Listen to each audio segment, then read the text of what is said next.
Saat itu saya juga kebingungan milih jurusan. Waktu awal masuk di kampus itu saya sempat struggle dengan mata kuliah.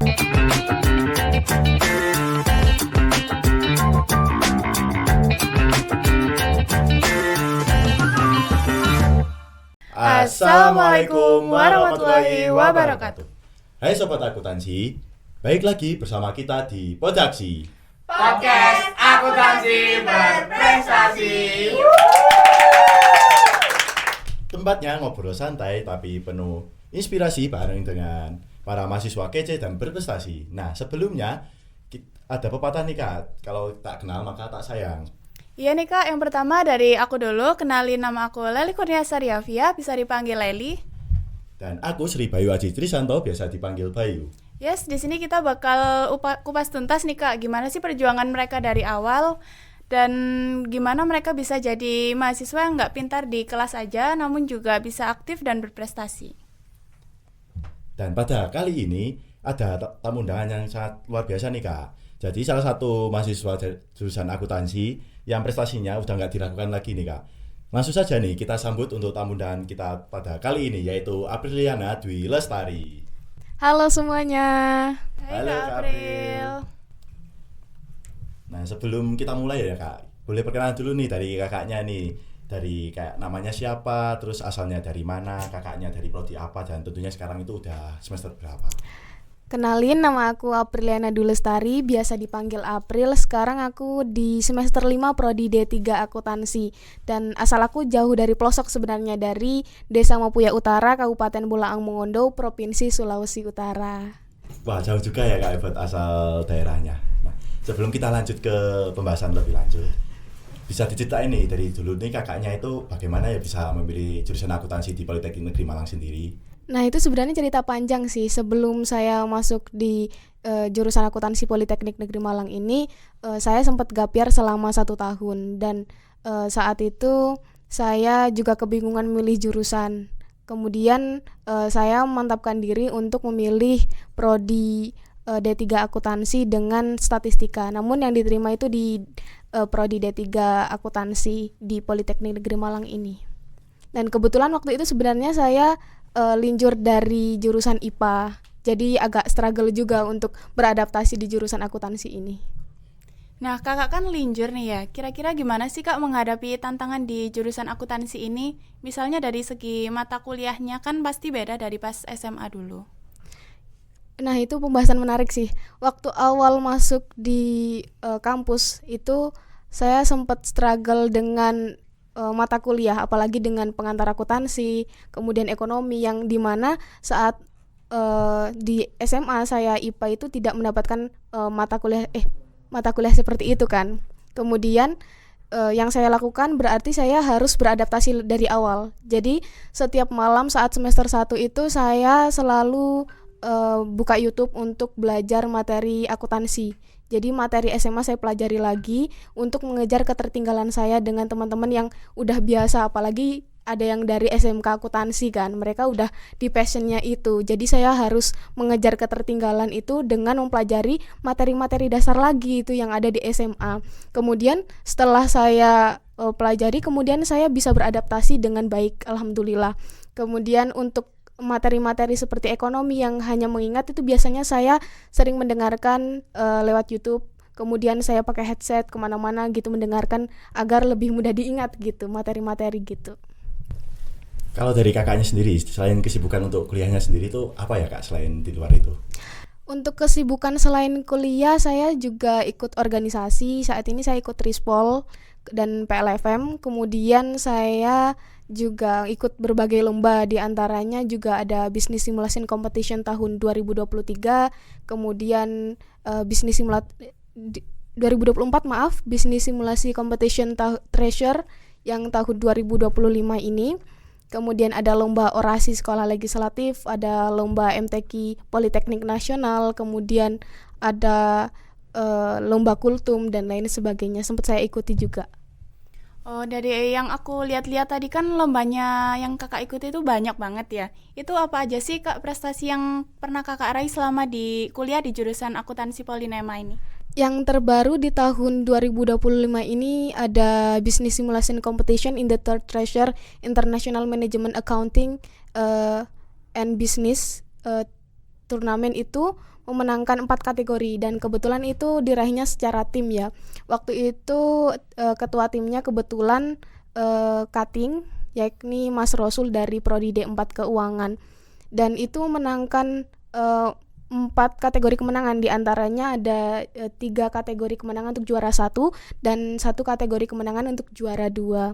Kemudian ada lagi juga tahun 2024 sama Business Simulasi Competition yang memenangkan 1 kategori saja, yakni di kategori Departemen Accounting. Selainnya itu ada lomba-lomba individu seperti tadi, lomba orasi sekolah legislatif yang juara 1, kemudian lomba kultum Seminar Nasional Firma Ceria tahun 2024, kemudian lomba juara 3 lomba Politeknik Ceramah Putri di MTQ Politeknik Nasional itu.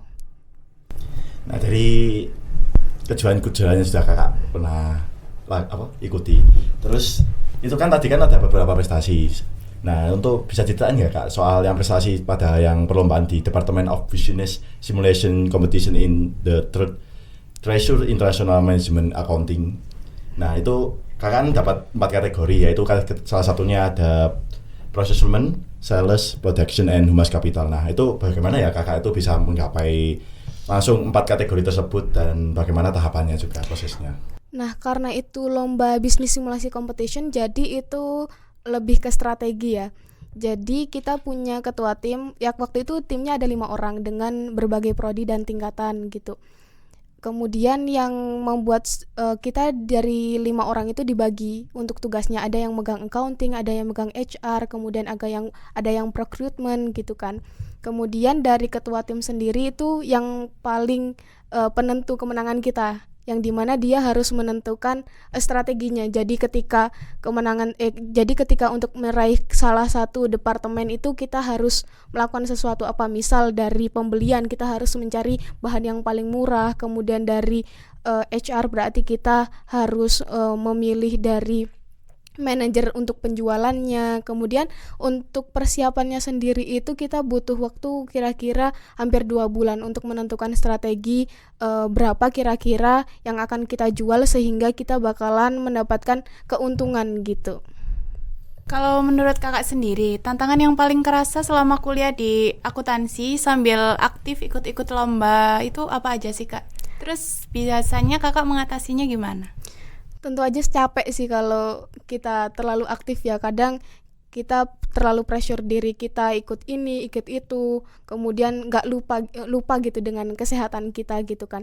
Jadi ketika saya sudah lalai dengan kayak kesibukan itu, saya kadang take a rest gitu, ngambil berapa hari untuk tidak melakukan apapun, tapi tetap kuliah gitu, tapi tidak dengan misal izin dari organisasi, kemudian untuk lombanya juga izin gitu kan.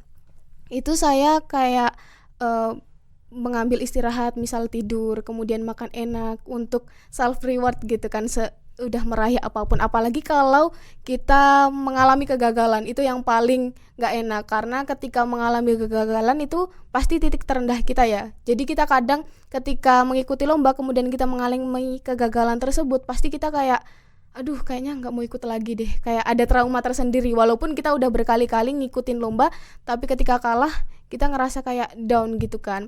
Dan itu saya bakalan ngambil istirahat sejenak gitu untuk kembali lagi beraktivitas secara normal gitu, mengikuti lomba-lomba yang lainnya gitu. Dari cerita-cerita kakak tadi itu, kakak tadi kan bilangnya kan kayak pernah merasa down. Nah, itu bagaimana ya cara kakak kayak mengatasi itu dengan kesibukan kakak juga selain kuliah juga, terus ada ikut lomba organisasi. Nah, bagaimana caranya ya kak?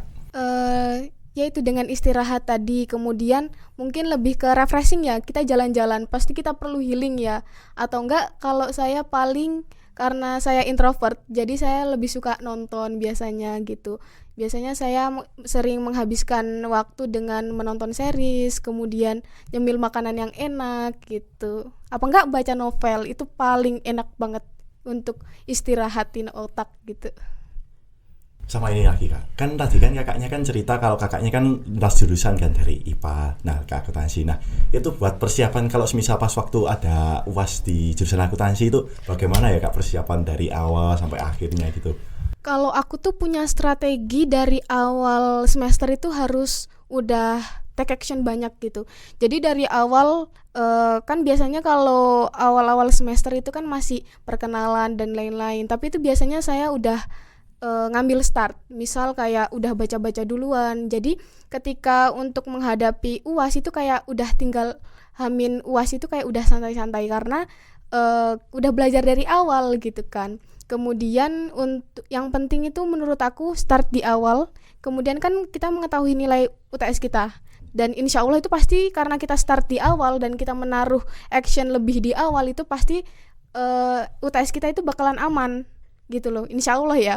Kemudian jadi kalau UAS, biasanya UAS kan banyak proyek-proyek besar, tapi karena UTS kita misalnya udah tinggi nih, kita jadi bisa agak slow gitu kan, karena kan saking banyaknya tugas, banyaknya proyek-proyek akhir itu kan biasanya kelompokan, jadi kita tidak bisa menentukan bahwa menargetkan ini harus tinggi karena kerjaan kelompok, kita tidak bisa memaksakan ini harus sempurna sesuai dengan maunya kita gitu kan. Jadi kalau dari UTS itu udah aman, insya Allah kalau di akhir itu berjalannya slow tapi tetap berusaha ya, itu insya Allah tetap bagus insya Allah. Sama ini kak, kan di Politeknik Negeri Malang atau yang di jurusan akuntansi sendiri kan pasti kayak ada banyak praktiknya. Nah itu bagaimana ya cara kakak kayak membiasakan kayak lebih biar bisa juga untuk prakteknya sama teorinya kayak gitu kak? Oh, kalau dari praktek sendiri itu misal dulu kan ada pengetikan niaga. Apalagi dari desaku pelosok itu di SMA itu kita masih minim komputer. Jadi awal-awal masuk itu saya struggle tidak bisa mengetik 10 jari. Apalagi waktu itu kan pengetikan niaga kita harus bisa ngetik 10 jari kan. Nah, itu saya ngakalin ketika di rumah, di kosan, saya itu berlatih setiap malam. Setiap malam saya nutup mata saya. Jadi saya membiasakan untuk praktek-praktek sendiri hingga ketika di kampus saya udah terbiasa. Kemudian untuk praktek misal dari akuntansi itu ada kayak buat jurnal-jurnal itu misalkan di kampus kita udah dikasih latihan, udah kita kerjain, tapi ketika di kos saya lakukan itu 2-3 kali. Walaupun sampai hafal, tapi saya tetap kerjain.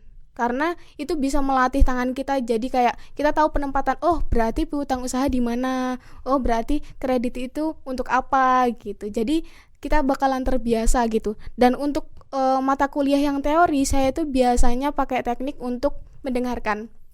Jadi kalau saya biasanya mencari video-video di YouTube. Sekarang kan banyak ya kayak misal kita cari pengantar akuntansi gitu kan, semester pertama biasanya langsung muncul itu banyak banget. Habis itu saya biasanya dengerin sambil nyuci piring, entah sambil makan, entah sambil apa, karena menurut saya kalau teori itu lebih enak ketika didengar gitu. Tapi kalau perhitungan biasanya tetap kita harus lihat langsung ya videonya gitu.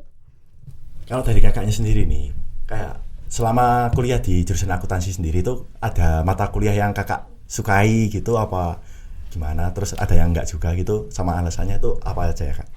Kalau disukai sih kayaknya dari akuntansi keuangan menengah itu kayaknya saya suka banget. Jadi kita itu bisa tahu dari semua misal akun-akun itu gitu lebih detail, kayak misal akun kas, kemudian ada juga pengakuan pendapatan itu, jadi saya tahu gitu loh jenis-jenisnya gimana gitu. Kemudian kalau yang tidak disukai kayaknya nggak ada, insya Allah nggak ada ya. Berarti semuanya kakak suka ya kak? Insya Allah, karena kalau kita mau bisa berarti kita harus suka gitu kan. Wah, gak kerasa nih kak, kita udah ada di penghujung acara dan kita udah ngobrol banyak banget ya dari tadi, dan jujur banyak banget insight yang keren-keren dari kakak nih. Dan terakhir buat sobat akuntansi dimanapun kalian berada, jangan lupa follow Podaksi di platform Spotify kesayangan kalian, karena akan ada banyak cerita seru dan juga inspiratif dari mahasiswa akuntansi lainnya di episode berikutnya. Sampai jumpa di episode berikutnya, dan jangan lupa tutup buku dengan prestasi, buka lembar baru dengan aksi.